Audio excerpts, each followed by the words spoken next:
जय सच्चिदानंद निमेशानंद जी। जय हाँ, सच्चिदानंद। बोलाओ जो। नमो वीतरागाय, नमो वितरागाय, नमो अरिहंताणम, नमो अरिहंताणम, नमो सिद्धाणम, नमो सिद्धाणम, नमो आयरियाणम, नमो आयरियाणम, नमो वजायाणम, नमो वसायाणम, नमो लोए सव्व सापुणम, नमो लोए सौव साहुणम, ऐसो पंच नमुक्कारो, ऐसो पंच नमुक्कारो, सव्व पावप्पणासणो, सौव पावप्पणासनो, मंगलाणं च सव्येसिं, मंगलाणं च सौवेसिं, पद्मं भवै मंगलम्। पद्मं हवै मंगलम्। ओम नमो भगवते वासुदेवाय। ओम नमो भगवते वासुदेवाय। ओम नमः शिवाय। ओम नमः शिवाय। जय सच्चिदानंद। जय सच्चिदानंद। जय सच्चिदानंद। जय सच्चिदानंद। अक्षय भाई, आपको कोई प्रश्न है तो जरूर से पूछिए। एक प्रश्न है। बोलिए बोलिए। प्रश्न ये है कि अभी अक्षय को एनालिसिस हो रहा था कि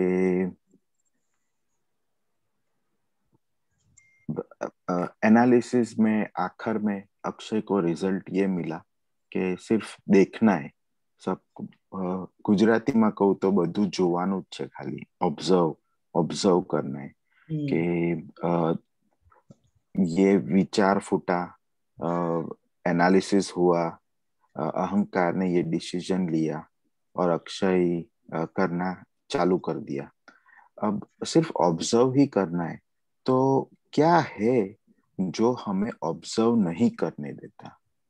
क्योंकि इतना तो समझ में आ गया कि अक्षय को ऑब्जर्व ही करना है, पर आगे आगे मेरा ये एनालिसिस है कि क्या है जो मुझे ऑब्जर्व नहीं करने दे रहा।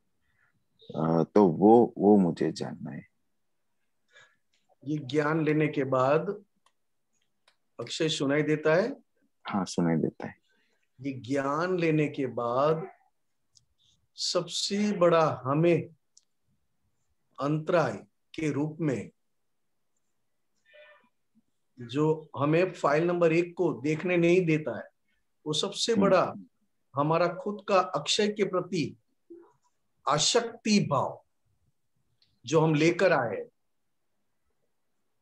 लेकर आए हैं, उसमें हम कहीं ना कहीं फिसल जाते। जैसे कोई अक्षय में से कोई अच्छा सुख आया जो मेरी इच्छा के अनुसार हुआ और अक्षय में से मुझे सुख आने की शुरुआत हो गई, तो मैं अक्षय में फिसल जाऊंगा। मुझे अक्षय में बैठना अच्छा लगेगा, क्योंकि अक्षय के प्रति आसक्ति भाव हम बहुत बड़ा लेकर आए हैं।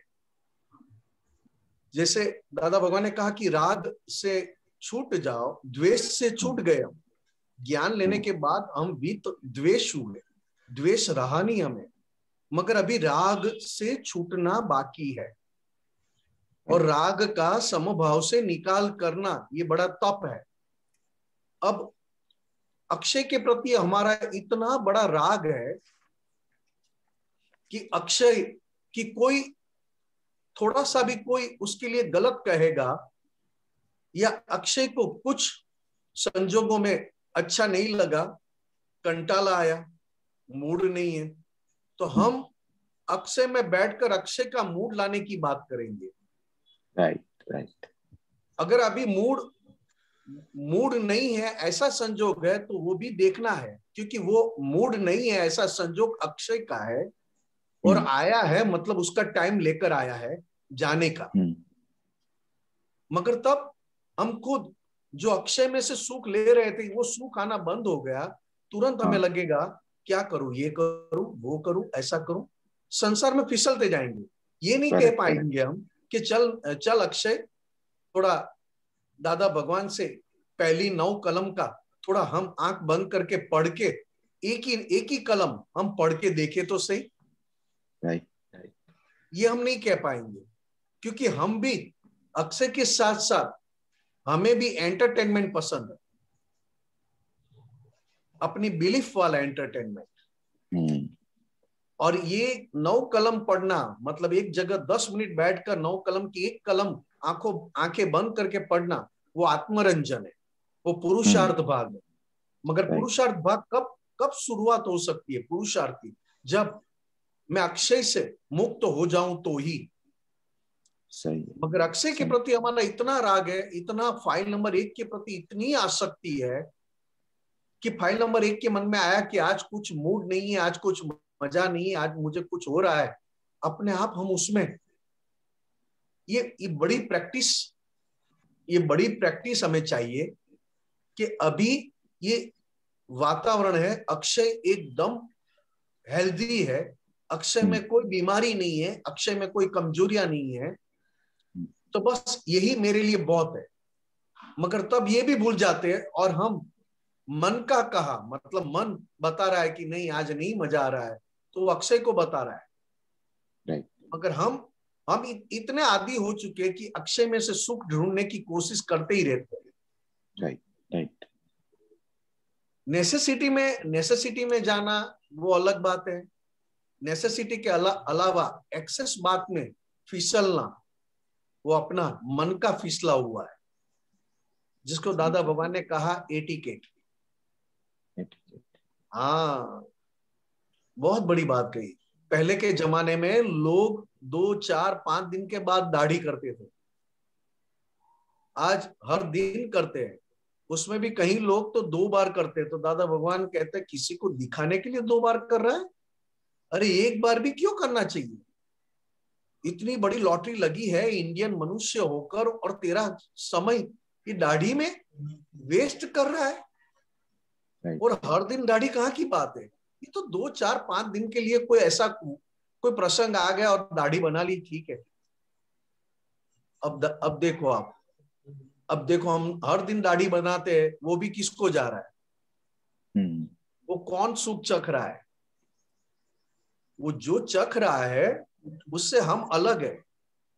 मगर दाढ़ी बनाते समय हम खुद अपने आप को यही मान लेते कि मैं खुद की दाढ़ी बना रहा हूं। नहीं, अक्षय खुद अपनी दाढ़ी बना रहा है और अक्षय दाढ़ी बना के अक्षय खुश हो रहा है। ये बात अभी हमारी इतनी चिकनाहट वाली बिलीफ है, तो सारी बिलीफ चिकनाहट वाली हर पल हर स्टेप में कहीं ना कहीं हमें गुमराह कर देती है।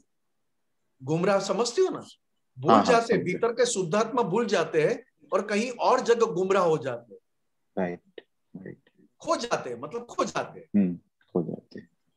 तो कि सबसे बड़ी हमारे लिए जीत यही है कि पहले की बात कि दादा भगवान की कृपा से हम मन वचन काया मतलब फाइल नंबर 1 से हमेशा के लिए मुक्त हो गए, जो कभी भी नहीं हो सकता।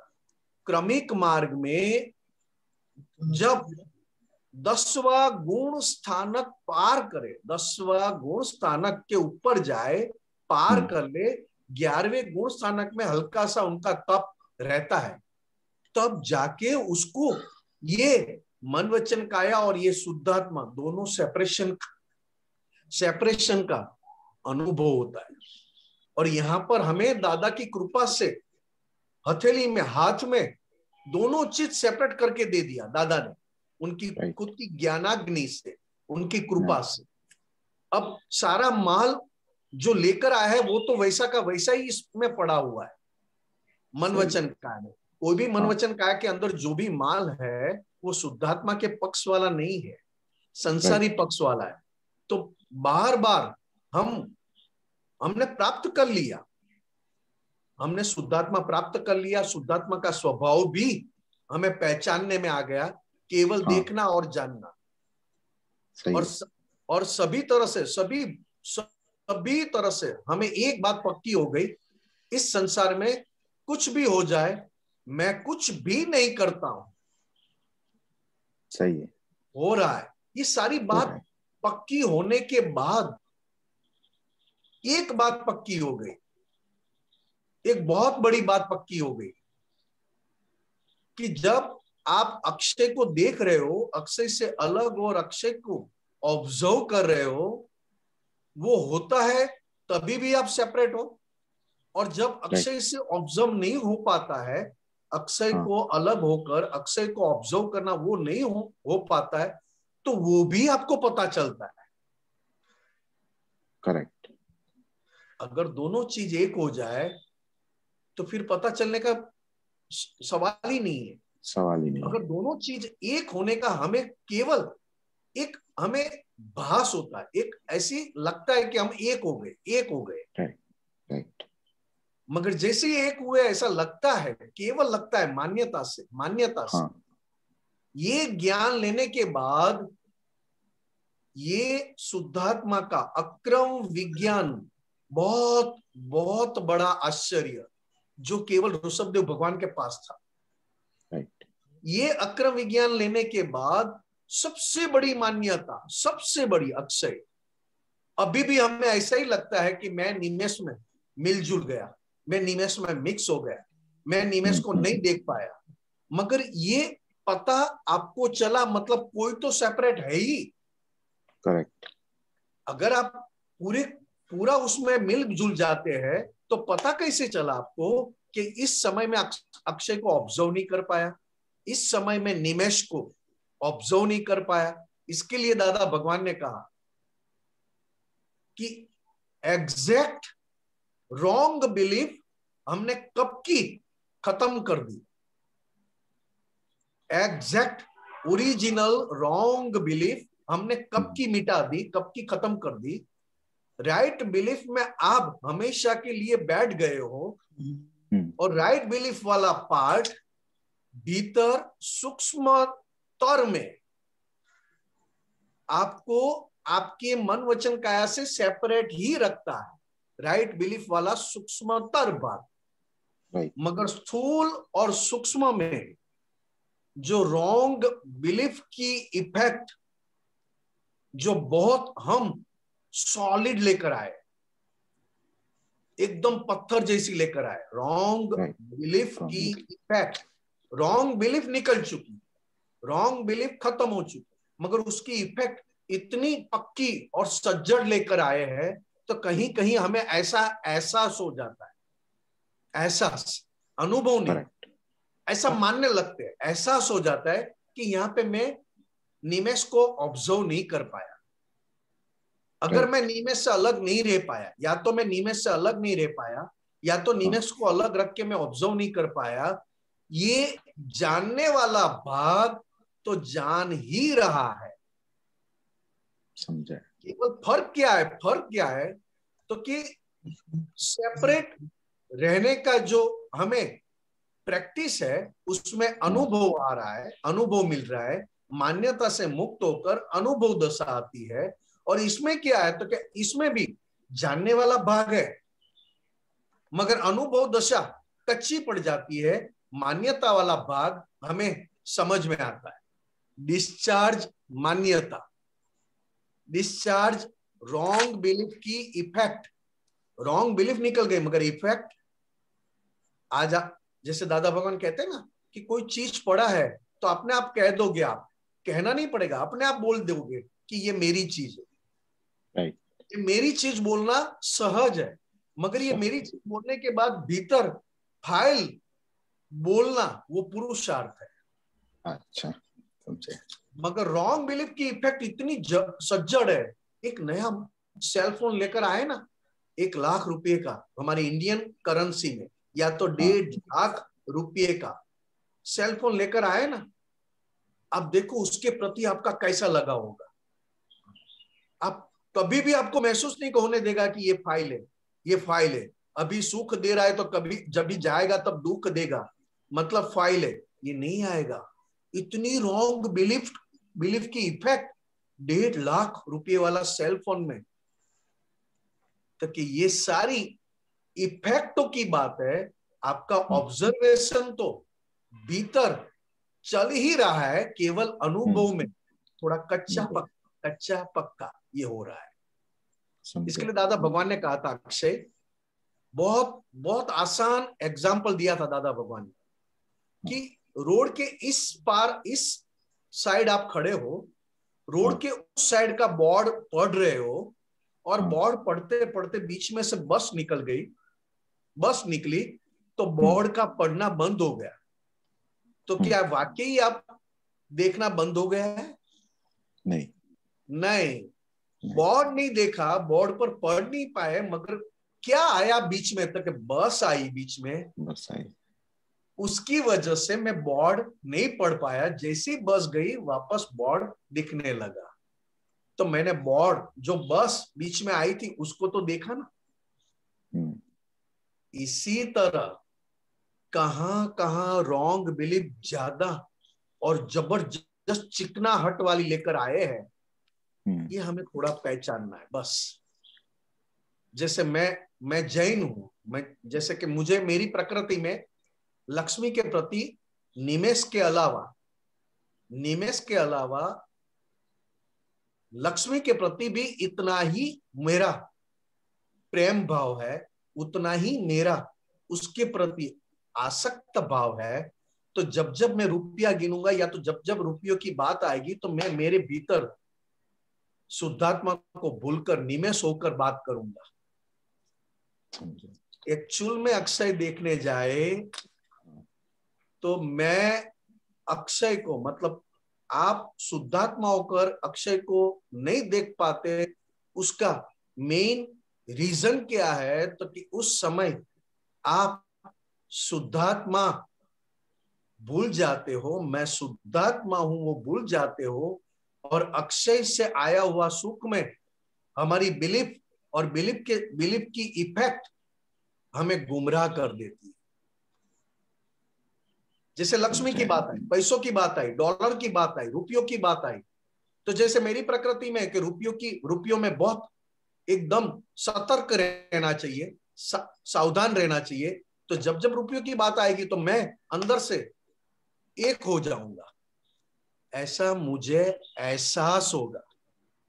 तब मुझे भी पता चलेगा, जब जब रुपयों की बात आती, लक्ष्मी की बात आती है, तब मैं निमेष से अलग नहीं रह पाता। आप लोगों की प्रकृति है तो शायद आप लोगों की प्रकृति में जब जब आपकी अपमान की बात हो जाए या आपकी कोई बुरा भला बोल दे, तो जब मान को ठेस पहुंचती है, तब आप प्रकृति से अलग रह नहीं पाते। करेक्ट। क्योंकि वो इफेक्ट हम सॉलिड लेकर आए हैं। इसके लिए दादा भगवान ने सबसे बड़ी एग्जाम रुपया, और उसके बाद सबसे बड़ी एग्जाम उन्होंने अपनी प्रकृति के अनुसार मान, जो मेरा अपमान करेगा उसको मैं 500 रुपया दूंगा। पूरे दिन बैठे रहे, पर फिर पता चला कि अभी ये गांठ खत्म हो चुकी है। अगर मैंने कहा कि मेरा कोई भी अपमान करके जाएगा, एक गाली देकर जाएगा, मैं 500 रुपया दूंगा सामने से, कुछ कहूंगा नहीं, तो भी कोई नहीं आया। तब उन्होंने देख लिया कि खुद ने खुद की एग्जाम ली साहब। मैं ज्यादा कहां फिसलता हूं, या तो मैं ज्यादा कहां खो जाता हूं।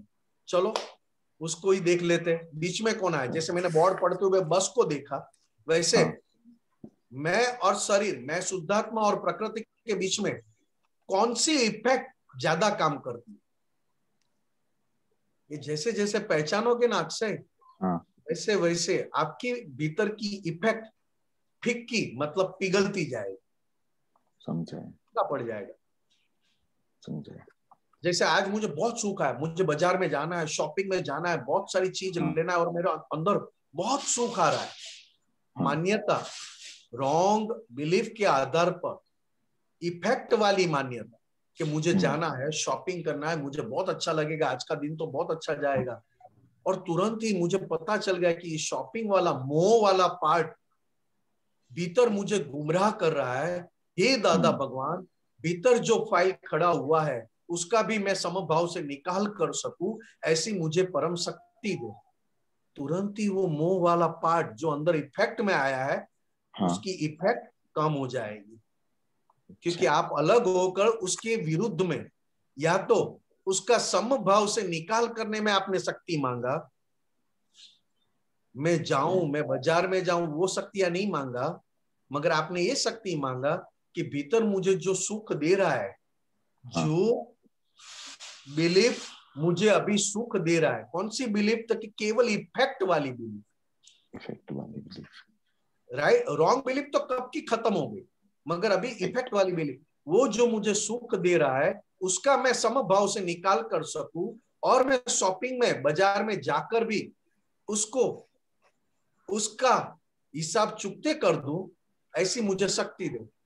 तुरंत ही, जैसे उसके बाद आप बाजार में जाओगे ना, अंदर से कहां कहां खींच रहा है वो भी पता चलेगा, अंदर से कहां कहां, तो अपने आप अंदर का फिक्कापन पड़ जाए। समझे?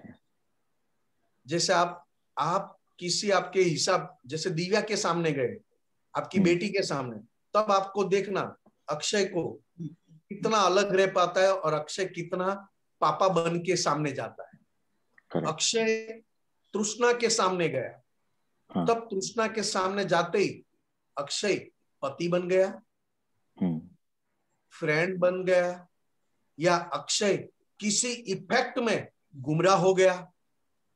पति तो बन गया, पति बनना वो नेचुरल है, क्योंकि संजोग के अधीन पति बना और संजोग के अधीन डैडी बने। बेटी का रोल आया, बेटी जब सामने आई तो वो संजोग के अधीन रोल मिला, मगर उस रोल के पीछे वापस कौन सी ऐसी इफेक्ट थी? तो मैं अपनी पत्नी के सामने गया और मैं खो गया। ऐसी कौन सी इफेक्ट थी? मैं मेरी बच्ची के सामने गया, उसके साथ खेलने लगा, फिर भी मैं अंदर से खो गया। ये दिखाई देता है साहब, ये अंदर इफेक्ट, अंदर की इफेक्ट में गुमराह होना वो जागृति का प्रश्न है।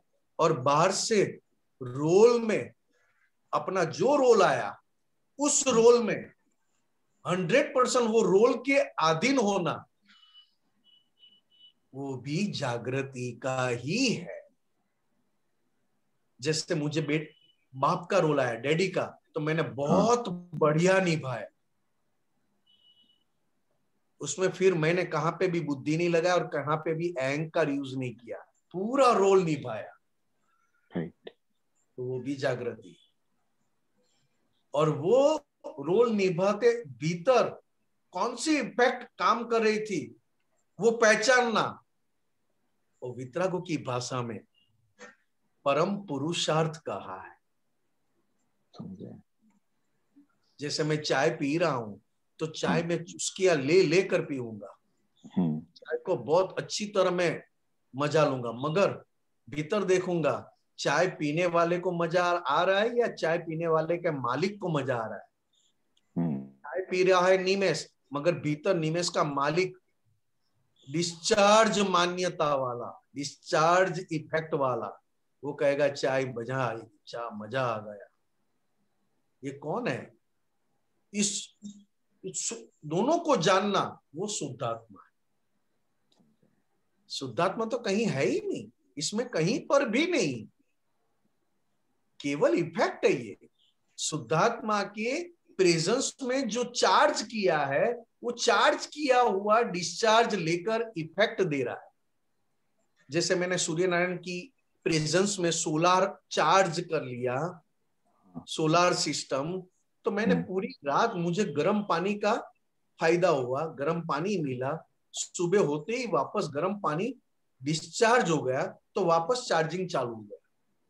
उसी तरह अभी मुझे शुद्धात्मा की प्रेजेंस में मैंने ऑलरेडी चार्ज मैं कर चुका हूं, मुझे ऐसा चाहिए, मुझे ऐसा चाहिए, मुझे ऐसा चाहिए, मुझे ऐसा चाहिए, क्योंकि शुद्धात्मा का प्रकाश मैंने अहंकार के थ्रू जो मैंने प्रकाश का यूज किया, उस प्रकाश को बुद्धि कहा, गत दर्शन। वो आज भी मुझे वैसा ही अनुभव करवा रहा है, वैसा ही एहसास करवा रहा है, क्योंकि बुद्धि का रोल है ना, बुद्धि का प्रदर्शन बहुत बड़ा है। बुद्धि मैकेनिकल नहीं है, गत दर्शन है साहब, गत दर्शन। पिछले जन्म में अहंकार थ्रू शुद्धात्मा का प्रकाश अहंकार पे पड़ा और अहंकार थ्रू जो प्रकाश खुला हुआ उसको बुद्धि का, और उस बुद्धि के आशय में मैंने किया कि मुझे ऐसा चाहिए, ऐसा चाहिए, ऐसा चाहिए, ऐसा चाहिए, ऐसा चाहिए। तो अभी इफेक्ट रूप में काम करा क्योंकि मुझे ज्ञान मिल गया। अभी मेरा चार्जिंग नहीं हो रहा है, नए कर्म चार्ज नहीं हो रहा है, मगर मुझे इफेक्ट ऐसी आ रही है जैसे मैं खुद उसमें खो गया हूं। राइट, समझ में आया अक्षय? हाँ समझ में आया, समझ में आया। और आपने पूछ लिया बहुत सिंपल, बहुत ही अच्छा पूछा आपने, प्रैक्टिकल क्वेश्चन पूछा, मगर उसको समझना और समझने के बाद दृष्टि तो दृष्टि ही है, रियल दृष्टि और रिलेटिव दृष्टि और रियल दृष्टि, दृष्टि ही है, मगर उस दृष्टि का यूज अच्छी तरह होवे उसके पीछे ये समझ का बहुत बड़ा पुशअप देना पड़ता है। राइट, सही है। तब जाके दृष्टि अपने आप काम करती है। राइट, ठीक है, ठीक है, ठीक है, काफी काफी समझ मिली। इफेक्ट की जो बात हुई वो उसमें काफी समझ मिली। इसके लिए दादा भगवान ने कहा कि अभी जो मन वचन काया दिख रहे केवल इफेक्ट है, इफेक्ट को चेंज मत करो और चेंज करने के टाइम मत बिगाड़ो। वेस्ट ऑफ टाइम है इफेक्ट को चेंज करना। मतलब एग्जाम देने के बाद रिजल्ट आने के बाद रिजल्ट को चेंज करना। आज इस जन्म में मैंने जन्म ले लिया है, मेरी प्रकृति है, प्रकृति में ये है, प्रकृति में ये बीमारी है, प्रकृति में ये कमजोरी है, और प्रकृति किसके आधार पर नाच रही है, ये इफेक्ट को पहचानना, मतलब इफेक्ट को भी 100% इफेक्ट मुक्त कर देना, ये हमारा बहुत बड़ा है।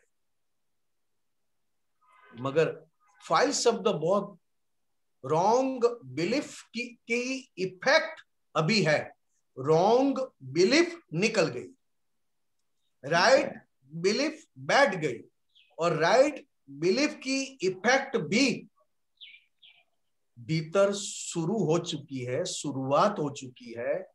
सामने रॉन्ग बिलीफ निकल गई, मगर रॉन्ग बिलीफ की इफेक्ट निकल रही है, जा रही है, मगर उसको देखना, राइट बिलीफ में बैठकर रॉन्ग बिलीफ को देखना, उसकी इफेक्ट को देखना, मतलब 100% आप इफेक्ट से मुक्त हो, मतलब अपने खुद के मन वाणी काया से मुक्त हो चुके हो, क्योंकि मन वाणी काया इफेक्टिव है ना सर। हाँ, ठीक है, हाँ, जय सच्चिदानंद। जय सच्चिदानंद, जय सच्चिदानंद, जय सच्चिदानंद। बहुत बढ़िया, बहुत ही बढ़िया। डॉक्टर कश्यप जी। जय सच्चिदानंद सभी महात्मा को। दीपक आनंद जी जय सच्चिदानंद। अनिमेश आनंद जी जय सच्चिदानंद। जय सच्चिदानंद। हाँ जी, वो दीपक आनंद जी, वो मैंने आपको फोटो भेजा था ना व्हाट्सएप में, वो निकाल दीजिए।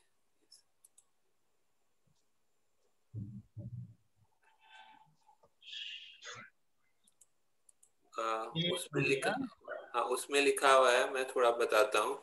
पैसा खर्चवा केवी रीते, पैसा तो जेटला आवाना हशे एटला ज आवशे, धर्मा पड़शे तोए एटला आवशे ने अधर्मा पड़शे तोए एटला आवशे।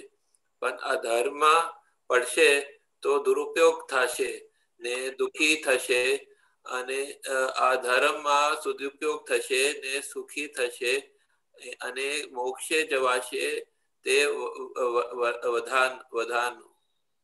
વધારાનું एक्स्ट्रा मतलब વધારાનું मतलब एक्स्ट्रा, વધારાનું। हाँ जी, વધારાનું मतलब एक्स्ट्रा, एडिशनल। हाँ, एडिशनल फ्री में मिलेगा। तो ये जो है, मतलब ये जो बताया उन्होंने कि अगर धर्म में अगर जाएगा वो तो उसमें सदुपयोग होगा, और जो है मोक्ष जब आशे, ये मोक्ष के साथ क्या कनेक्शन है वो बताएं जो है कि धर्म में पैसा, धर्म और मोक्ष का क्या संबंध है? क्या ये ऐसा नहीं है कि धर्म और अधर्म जो है सरकार मोक्ष मोक्ष प्राप्त की को तो दोनों छोड़ना पड़ता है ना, धर्म और अधर्म दोनों छोड़ना पड़ता है ना? जी जी, ये थोड़ा समझाइए। सबसे पहली बात तो ये है, ये इस दादा भगवान ने जो लक्ष्मी का ये एग्जाम्पल देकर महात्माओं के लिए, सभी महात्माओं के लिए जी थोड़ा या ज्यादा कैसा भी, महात्माओं को कहा पुण्यानुबंधी पुण्य, जी पिछले जन्म की पुण्य लेकर आए हैं, इस जन्म में ज्ञानी पुरुष मिले, ज्ञान दृष्टि मिली और पुण्य होने पर व्यवहार, संसार व्यवहार भी अच्छी तरह चल रहा है, लक्ष्मी के अधीन। लक्ष्मी भी पिछले जन्मों की पुण्य के अधीन आ रहा है, मिल रही है। मगर साथ साथ अभी महात्माओं का जो लक्ष्मी आ रही है उसे किस तरह दूसरों के लिए, मतलब दूसरों के सुख के लिए, दूसरों को मोक्ष की बात पहुंचाने में, या तो दूसरों को ये मोक्ष क्या है उसकी समझ और उसकी प्राप्ति के लिए जो लक्ष्मी खर्च हो रही है उसको पुण्यानुबंधी पुण्य कहा। मतलब लोगों को सुख देती है, खुद को आई है और लोगों को सुख देने में बांट रहे हैं। सुख दो प्रकार का, एक टेम्पररी सुख और एक परमानेंट सुख। टेम्पररी सुख को भी धर्म ध्यान कहा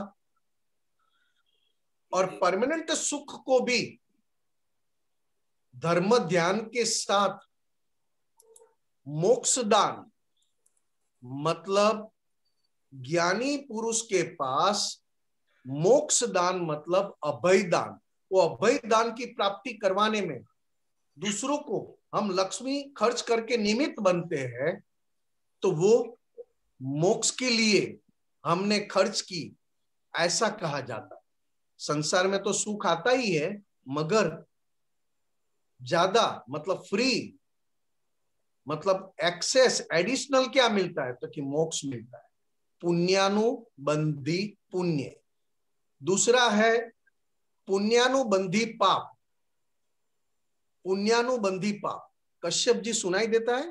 जी जी जी समझ में आती है। पुण्यानुबंधी पाप मतलब पिछला हम पाप बांध कर आए हैं, इस जन्म में दुख भुगत रहे हैं, मगर नया पुण्य बांध रहे हैं। मतलब मुझे किसी का हराम का पैसा, किसी को दगा देकर, धोखा देकर मुझे नहीं लक्ष्मी कमाना है, या तो मुझे नहीं चाहिए, इसका मतलब अणहक की लक्ष्मी मुझे नहीं चाहिए। पिछले जन्म का पाप लेकर आए हैं, अभी दुख भुगत रहे मगर नई पुण्य बांध रहे। और तीसरा है पापानुबंधी पुण्य, मतलब पिछले जन्म की पुण्य लेकर आए हैं, अभी बहुत बहुत बहुत लक्ष्मी आ रही है, मगर सारी लक्ष्मी दूसरों को दुख देने में, दूसरों को धोखा देने में, या तो दूसरों की लक्ष्मी को भी हड़प लेना, छीन लेना, उसमें उसकी पुण्य काम कर रही है। लक्ष्मी आते ही जाए, मगर इस जन्म में पुण्य से लक्ष्मी आती है, मगर उनकी भीतर की जो दशा है, कैसे अधर्म करके, किसी को दगा देकर, किसी को धोखा देकर, किसी का छीन लूं, अणहक की लक्ष्मी, तो नया पाप बांध रहे जी। पापानुबंधी पुण्य मतलब पाप बांधने वाली पुण्य। दूसरा है पुण्य बांधने वाला पाप। पिछले जन्म में पाप था, वो अभी दुख भुगत रहे हैं, मगर नया पुण्य बांध रहे। और तीसरा है पुण्य लेकर आए हैं, पुण्य अभी भुगत रहे हैं और नई पुण्य बांध रहे हैं। वो ज्यादातर ये पुण्यानुबंधी पुण्य वाला शब्द महात्माओं के लिए यूज होता है। संसार में तो सुख मिलता ही है, वापस मोक्ष भी पक्का रहता है, मोक्ष भी पक्का रहता है। अच्छा। तो ये बात, ये क्या कहा है कश्यप जी, आप पूरा 12 घंटा भी दौड़ लो, फिर भी एक कर्म का फल ऐसा है कि 12 घंटे काम करो, बाद में लक्ष्मी मिलती है। एक पुण्य का फल ऐसा है 6 घंटा काम करो और 12 घंटा जितना पैसा मिलता है। और एक पुण्य ऐसी है, लेकर आए 1 घंटा फोन पे काम करो और 12 महीने का पैसा कमा लो। ऐसा एक पुण्य का प्रकार लेकर आए। मगर पुण्य के साथ हमारी भीतर की हमारी वृत्तियां, हमारी नीतियां, वो जितना आया उसमें हमें और भी दौड़ना और दौड़ के और ये करके कमाने की हमें अंदर से तलब लगाते हैं, तलब जगाते हैं कि कैसे और भी दौड़ू और कैसे ये कमा लूं। ऐसी तलब तलब तलब चलती रहती है। तब जाके दादा भगवान ने कहा, तेरा इंडियन मनुष्य जन्म ये लक्ष्मी के पीछे दौड़ने में, लक्ष्मी क्या है? तो कि तू सो जाएगा फिर भी आएगी और तू जागेगा फिर भी आएगी। लक्ष्मी को लाने के लिए मेहनत नहीं है। वो जो दुनिया की भाषा में जो मेहनत कहते हैं वो भी एक कर्मों का फल है। मगर भीतर से दौड़ना बंद हो जाए और जो प्राप्त हुआ उसको कैसे खर्च करूं, कहां यूज करूं, ताकि मैं संसार में भी सुखी हो जाऊं और वापस अपना मोक्ष के लिए भी समय निकाल सकूं, अपनी मोक्ष की साधना के लिए, अपनी मोक्ष की कमाई के लिए भी समय और लक्ष्मी में कमा सकूं, समय निकाल सकूं। तो ये बात दादा भगवान ने कहा कि भीतर की दौड़, लक्ष्मी के प्रति आसक्ति, लक्ष्मी के प्रति आसक्ति वाला पार्ट अगर अंदर से निकल जाए तो ये दादा की बात बहुत आसानी से समझ में आ जाए। जी, आपने ये पुण्य अनुबंधी पाप का जो बताया है वो धर्म में आता है कि अधर्म में आता है?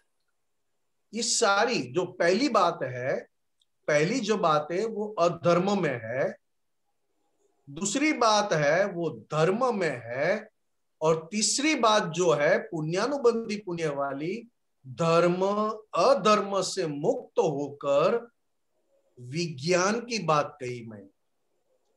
अच्छा, पहली बात पापानुबंधी पुण्य अधर्म, हाँ। दूसरी बात पुण्यानुबंधी पाप, दूसरी बात वो धर्म में आई जी। कि मुझे किसी के हराम का, किसी को दगा देकर या किसी का अणहक का मुझे नहीं चाहिए, भले ही मुझे कितना भी दुख आ जाए मैं कोई बात नहीं। तो वो धर्म, पहला अधर्म, दूसरा धर्म, और तीसरा धर्म अधर्म दोनों से मुक्त होकर विज्ञान मतलब चारित्र की बात आ गई। ज्ञान, दर्शन और चारित्र, ये जो पहले वाले दो जो समझ में आए, जो पुण्यानुबंधी पुण्य है उसका कुछ उदाहरण दे सकते हैं ताकि और स्पष्ट हो जाए? हम महात्मा पिछले जन्मों की पुण्य के आधार पर हमारे पास लक्ष्मी आ रही, और ज्यादातर महात्मा दादा भगवान के जगत कल्याण में, ज्ञान दान में, अक्रम विज्ञान में, दादा भगवान की पुस्तकें छपाने में, आप्तपुत्रों के पीछे सत्संग गांव गांव आप्तपुत्र घूम घूम के करते, तो उनके खर्च के लिए करते रहते हैं। तो ये सारा जो खर्च करते हैं अभी हो रहा है उनसे, वो क्या है? तो कि केवल भीतर से एक ही कामना रखते हैं कि जगत कल्याण हो और महाविदेय क्षेत्र सभी महात्माओं के लिए खुला हो जाए, सिमंदर स्वामी दर्शन के लिए।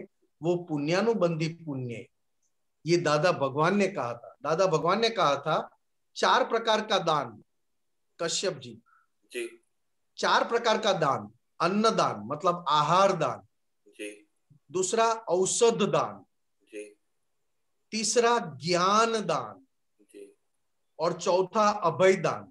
जी। अभय दान ज्ञानी पुरुष के अलावा अभय दान कोई करवा नहीं सके।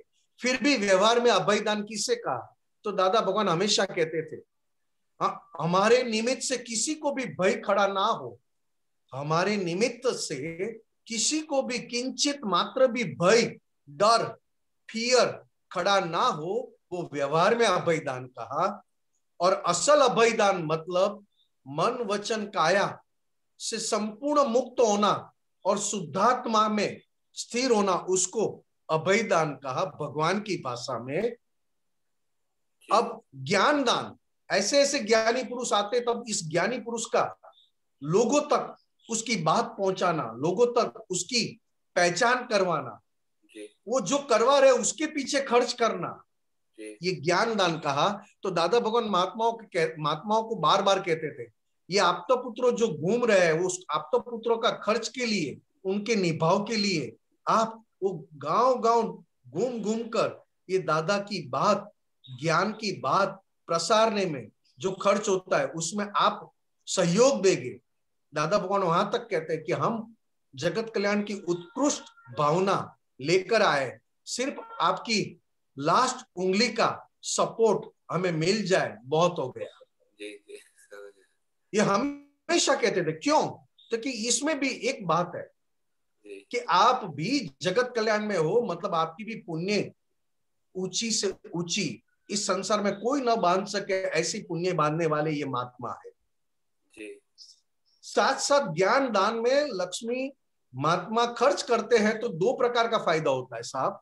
एक फायदा यह है कि नई पुण्य बांधकर महाविद्य क्षेत्र के लिए हम लायक बनते हैं, और दूसरी पुण्य यह है महाविद्य क्षेत्र में लायक कब होते जाते हैं, लक्ष्मी दादा भगवान के ज्ञान में या तो उस मोक्ष मार्ग में या जगत कल्याण में खर्च करते हो, तो आपकी भीतर की लक्ष्मी के प्रति आपकी बहुत बड़ी चाहना, बहुत बड़ी आसक्ति टूटती है, और सिमंदर स्वामी के प्रति आपका लगाव बढ़ता है।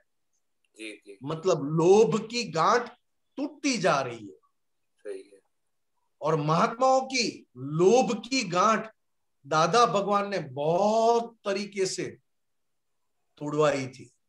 इतने इतने एग्जाम्पल दिए दादा भगवान ने, इतने इतने प्रयोग किए कि ये महात्मा ही मोक्ष और महाविद्य क्षेत्र के लायक होते जा रहे। इसी को कहा पुण्यानुबंधी पुण्य। समझ में आया ये। मगर एक सांसारिक पुण्यानुबंधी पुण्य भी है जी, जिसमें पिछले जन्म की पुण्य लाए, अभी टेम्पररी सुख भुगत रहे, और नई पुण्य वापस ऐसी बांध रहे कि वापस टेम्पररी सुख उनको प्राप्त होगा। मगर वो टेम्पररी सुख हमेशा दुख देने वाला होता है, क्योंकि उसको सुख संसार की भाषा में टेम्पररी सुख कहा है, ज्ञानी की भाषा में या तो तीर्थंकर वितरागों की भाषा में टेम्पररी सुख को सुविधा कहा है। आपको ऐसी सुविधा मिली है, सुख नहीं मिला है। जैसे आपके पास लक्ष्मी है पुण्य के अधीन, तो आप 2-4 चीज आपके घर में बसा लोगे आपकी सुविधा के लिए, मगर उससे सुख नहीं आएगा। मगर जगत की भाषा में उसको सुख कहते हैं। और एक सुख ऐसा है जो तीर्थंकर भगवान और ज्ञानी पुरुष की भाषा में सही में सुख है, परमानेंट सुख है। वो सुख की प्राप्ति करने के लिए पुण्यानुबंधी पुण्य खर्च उसमें हो रहा है। तो मैं एक चीज और आपकी बहुत समझ में आया, बहुत अच्छा समझाया आपने। और एक चीज मुझे ये थोड़ा और क्लियर कर दीजिए कि ये जो आपने औषध दान बताया है, और जो आपने औषध दान बताया है और आहार दान बताया है, तो वो उसका जो परिणाम है वो, और जो इसमें आपने टेम्पररी जो सुख बताया है, जो धर्म वो उससे पुण्य अनुबंधी पुण्य नहीं आएगा ना, उससे जो है मतलब, क्योंकि टेम्पररी है वो आगे जाके पाप में कन्वर्ट होगा। पुण्यानुबंधी पुण्य कह सकते हैं, वो हम महात्माओं के लिए पुण्यानुबंधी पुण्य नहीं है वो, मगर लोगों के लिए पुण्यानुबंधी पुण्य क्यों कहा है कि उससे वापस उसको संसार में कहीं ना कहीं सुकून शांति मिल पाएगी। क्योंकि वो दोनों आहार दान और औषध दान दोनों धर्म के बेस पर है। मतलब धर्म मतलब दया के बेस पर है। दया दया के बेस के ऊपर जो टिका है उसको धर्म कहते हैं। मगर दया के साथ एक पल्लू और भी है, निर्दयता, क्रुअलिटी। जी जी। जहां दया है वहां निर्दयता है। निर्दयता। और धर्म की शुरुआत ही दया से होती है। दया की नींव से धर्म की शुरुआत होती है। जी जी। मगर दया वापस निर्दयता में कन्वर्ट होने से वापस अधर्म भी कर लेती है। हाँ, अधर्म, धर्म, धर्म, अधर्म। जी जी जी। और बाकी के दो दान है, ज्ञान दान और अभय दान, वो करुणा के नींव पे है। पहले दो दान दया के नींव पे है, दया के बेस पर है। और ज्ञान दान और अभय दान वो करुणा के बेस पर खड़े हैं। बहुत बढ़िया। ठीक है साहब जी, बहुत बढ़िया, धन्यवाद जी। जय सच्चिदानंद। जय सच्चिदानंद। दीपक आनंद जी। जय सच्चिदानंद। दीपक आनंद जी, आप आगे चला सकते हो, मुझे 10 मिनट का काम आ गया एकदम। हाँ ठीक है, नो प्रॉब्लम। वो बुला रहे हैं देवचंद। नहीं नहीं, ठीक है ठीक है ठीक है ठीक है, नो प्रॉब्लम। 10 मिनट है अभी, हाँ, चलेगा? No problem no problem, go ahead. ठीक है। जय सच्चिदानंद। जय सच्चिदानंद। जय सच्चिदानंद। परेश भाई करम सर बोलिए।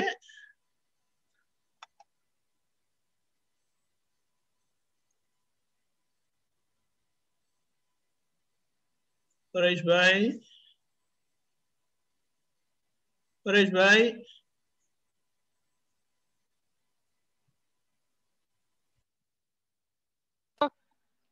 हेलो। हाँ बोलिए बोलिए। हाँ, मैं તમને હવે વોટ્સઅપ કર્યું થોડી વાર પહેલા કે અહંકાર અને પ્રતિષ્ઠિત આત્મા વચ્ચે વ્યવહાર આત્મા અને પ્રતિષ્ઠિત આત્માનો સંબંધ છે. વ્યવહાર આત્માને જ અહંકાર કહ્યો અને પ્રારબ્ધ વાળો છે એને પ્રતિષ્ઠિત આત્મા જ કહ્યો. એટલે એકનું એક જ છે બધું. Okay okay, wait wait wait, મને થોડું સમજણ નથી પડતું. મેં તમને હવે થોડી વાર પહેલા વોટ્સઅપ કર્યું. Wait wait. Okay okay sir, okay okay.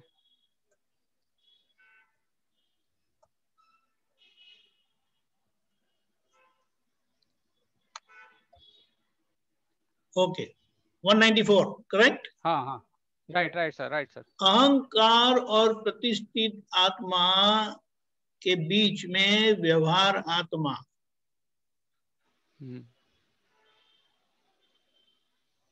और प्रतिष्ठित आत्मा का संबंध है। अहंकार और प्रतिष्ठित आत्मा के बीच में व्यवहार आत्मा और प्रतिष्ठित आत्मा का संबंध है। व्यवहार आत्मा उसे ही अहंकार कहा। अहंकार कहा। व्यवहार आत्मा उसे ही अहंकार कहा। और प्रारब्ध वाला है उसे प्रतिष्ठित आत्मा कहा। अभी देखो,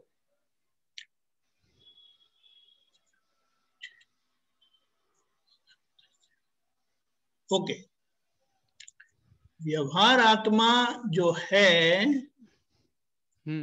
वो मान्यता वाला भाग है। आपकी मान्यता, बिलीफ वाला, आपकी मान्यता। हाँ, लेकिन वो हमारी मान्यता है।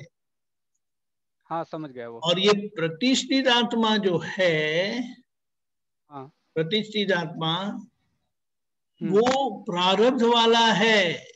यानी उसे क्या कहा, अगर शॉर्ट में बताए तो व्यवहार आत्मा करता है, चार्ज आत्मा है, और प्रतिष्ठित आत्मा वो डिस्चार्ज आत्मा है जो प्रारब्ध वाला है। जी, आप समझे?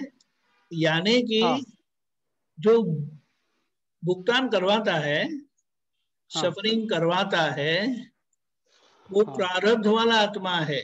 क्योंकि सफरिंग वाला वो कर्म का फल है, प्रारब्ध वाला है जी। और ये व्यवहार आत्मा है, वो भुगतता भी है, भुगतने वाला भी बनता है जी। लेकिन जब वो भुगतने वाला बनता है, प्रारब्ध वाले के साथ एक हो जाता है, तब मुझे हुआ करके, बराबर, मुझे अच्छा लगा, मुझे अच्छा लगा, मुझे बुरा लगा, ऐसा जो खुद को मानता है, तो वहां वो व्यवहार आत्मा यानी उसे अहंकार कहा। अभी हम भी बोलते हैं मुझे अच्छा लगा, मुझे बुरा लगा, लेकिन हम समझते हैं कि यह परेश भाई को अच्छा लगा, परेश भाई को अच्छा नहीं लगा। ठीक है, हाँ बराबर। हाँ, अगर ये जागृति रहती है हाँ वो सही है। बराबर। लेकिन जब परेश भाई बोलते हैं कि मुझे अच्छा लगा, मुझे बुरा लगा, हाँ। और वहां जब हम जागृत नहीं रह सकते जी, तो तब वहां वो व्यवहारात्मा नहीं है, वो प्रारंभ वाला हो जाता है। क्योंकि नहीं, क्योंकि प्रतिष्ठित। आप अरे जंप मत करो यार। सॉरी। हाँ, क्योंकि आप अंदर से जानते हैं कि मैं शुद्धात्मा हूं, राइट। और फिर भी ये जो परिणाम प्रारब्ध वाला परिणाम आता है प्रतिष्ठित आत्मा में, मुझे अच्छा लगा, मुझे बुरा लगा करके, जी, तो वहां अजागृति से आप उसमें बैठते हैं, उसे मेरापन कहा। जी, राइट। मैं कौन हूं जानने के बाद जो मेरा नहीं है उसके प्रति मेरापन होना, वह मेरापन है। जी। और जब मैं जानता हूं कि मैं नहीं जानता हूं कि मैं कौन हूं, हाँ, और वो जो मेरापन होना, हाँ, वो व्यवहार आत्मा है। और वहां उसको क्या बोलेंगे, वो कर्म का जांच करता है। जी, आप समझे? जी, समझा वो, सर। और ये जो है ना मेरापन, वो डिस्चार्ज मालिक भाव है, मालिकी भाव। राइट। आप समझे? हाँ समझा सर। ये बात है, बहुत अच्छा है। ये थोड़ा कंफ्यूज हो रहा था ना, इसीलिए मैंने नहीं, सोचा एक समझ बार गए ना? क्लियर। हाँ अभी तो हाँ, पता चल गया।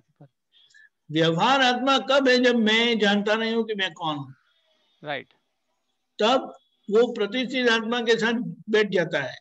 राइट, लेकिन जब मैं जानता हूं कि मैं शुद्धात्मा हूं, और राइट। तब वो अहंकार प्रतिष्ठित यानी डिस्चार्ज अहंकार में वो एकाकार होते हैं, मेरा मानते हैं, वो डिस्चार्ज मालिकी भाव है, और वह मेरापन है, पोतापन जिसे कहा। ठीक है, बराबर, राइट सर। Very good. ऐसा सोचते तो अच्छा लगता है। नहीं, अच्छा है ना? सोचेंगे तो बात निकलेगा।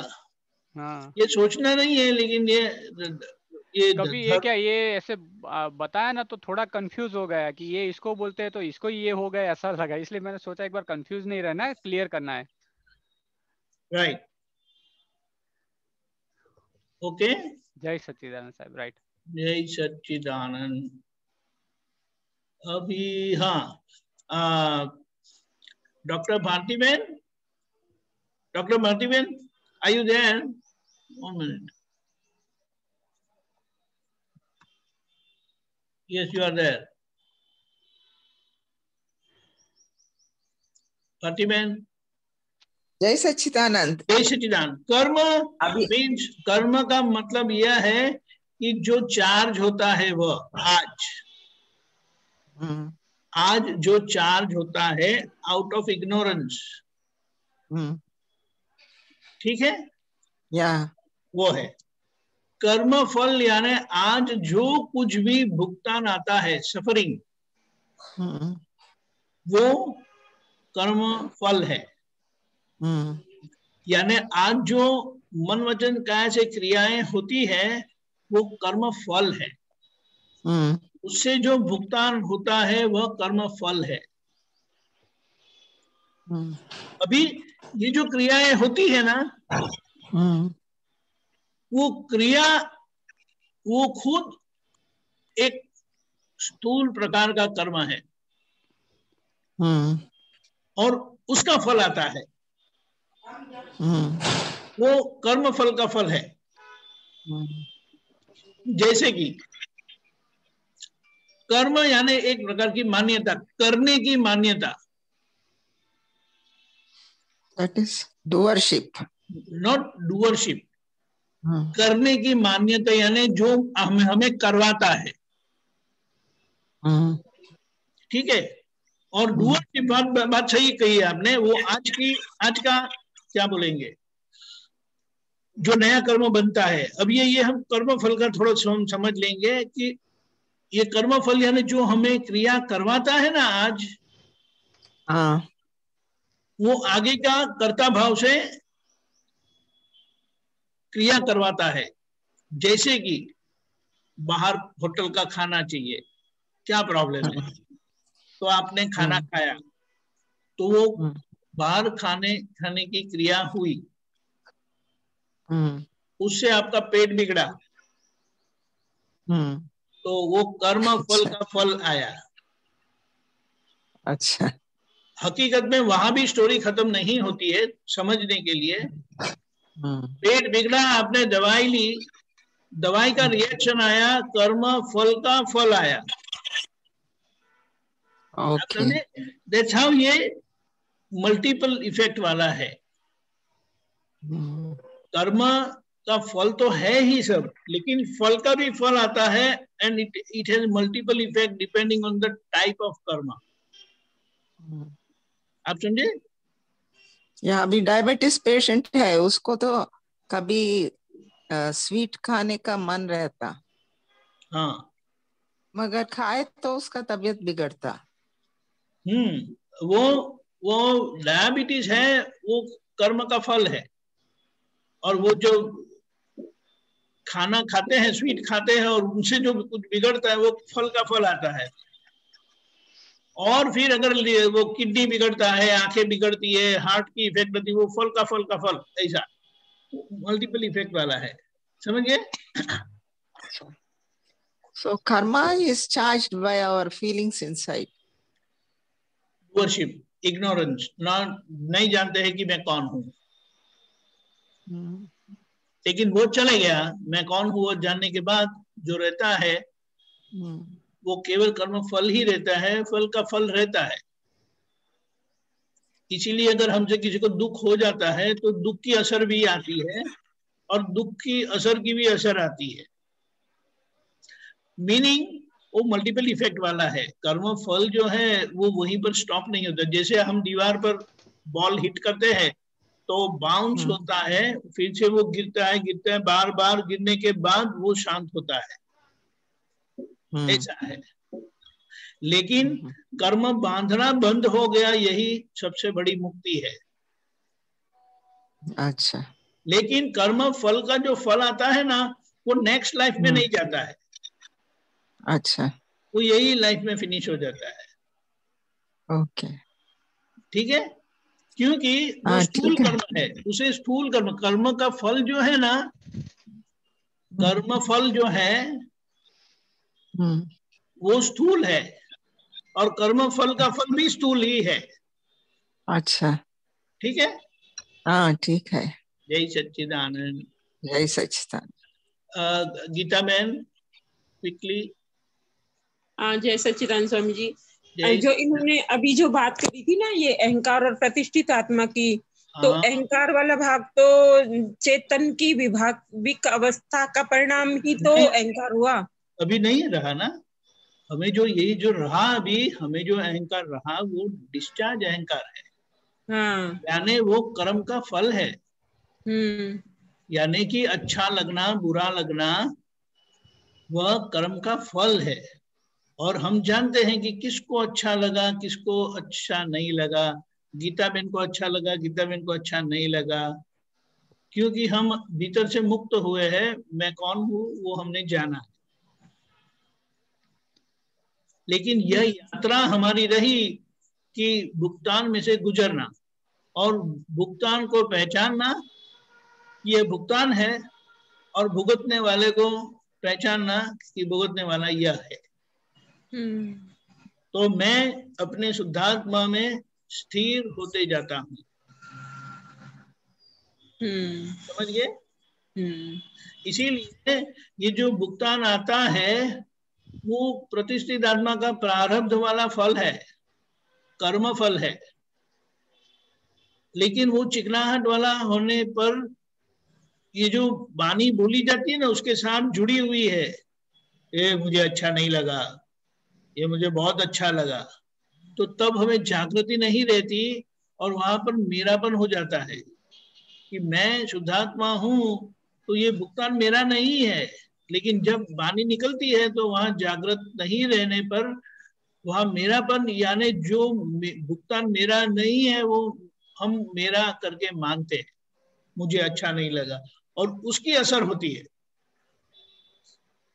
दादा को वो मेरापन नहीं होने पर वो हमेशा प्रसन्नचित रहते हैं। समझे? वो धीमे धीमे जहां जहां हमें मेरापन खड़ा नहीं होता है तो वहां हम भी प्रसन्नचित रहते हैं, और उसमें कुछ अंश से वो प्रकट हुआ है। लेकिन जहां चिकनाहट है वहां पुरुषार्थ करना बाकी है। इसीलिए कहा कि अब महात्माओं को क्या रहा, मेरापन का संभाव से निपटारा करना है। जब मेरापन करवाता है, मेरापन खड़ा होता है, तब अपने आप को पहचान कर अपनी जगह पर स्थिर बैठना और अच्छी तरह से देखना कि किसको अच्छा लगा, किसको अच्छा नहीं लगा। आप समझे? हाँ। तो ये प्रारब्ध जो परिणाम आता है भुगतान वाला, वो चले जाएगा अपना फल देके। लेकिन हम बोलते हैं कि हम देखते हैं, हमें देखना है, लेकिन आज मन वाणी का है कि एकता न होने के कारण हम ठीक तरह से देख नहीं पाते, यानी कुछ कमजोरी रह जाती है, कुछ कमी रह जाती है, जिसका हम प्रतिक्रमण कर लेते हैं कि जितना हम चूक गए, अगर उसकी मात्रा 70% है तो दादा ने बताया आपकी टिकट महाविद्यालय क्षेत्र में पक्की है। वो 70% का भी आप प्रतिक्रमण तो करेंगे ही, यानी 30% जो चूक गए ना आप, उसका प्रतिक्रमण तो करेंगे ही, लेकिन वो 70% वाला हमें महाविद्यालय क्षेत्र ले जाएगा। तो 70% का हमारा टारगेट है। ये भव में 70% हो गया तो अगला भव हम महाविद्यालय क्षेत्र में, नहीं तो वापस कोई महात्मा के घर हमारा जन्म होगा और हमारी थोड़ी आगे प्रगति होगी। जो क्योंकि हमारे घर महात्मा के घर में जो बच्चे होते हैं तो उनको तो यही वातावरण मिलता है ज्ञान का। वो जन्म से ही मैं शुद्धात्मा हूँ, दादा भगवान वगैरह वगैरह सब करते रहते हैं। सही है ना? सही बात है। तो ये हमें बड़ा उसकी अच्छी स्पष्टता हो जाती है इस तरह से। ठीक है? हाँ ठीक। हमारा समय हो गया है। जय सच्चिदानंद। आप त्रिमंत्र फॉलो करिएगा। सच्चिदानंद।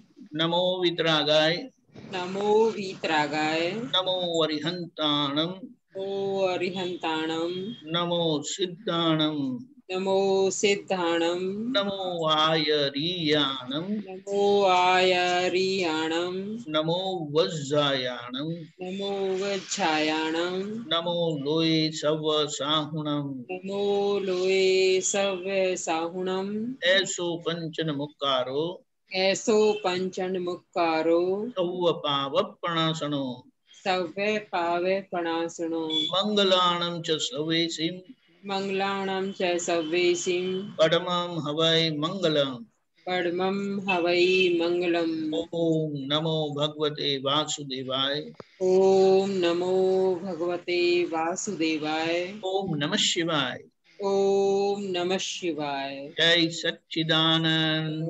सच्चिदानंद।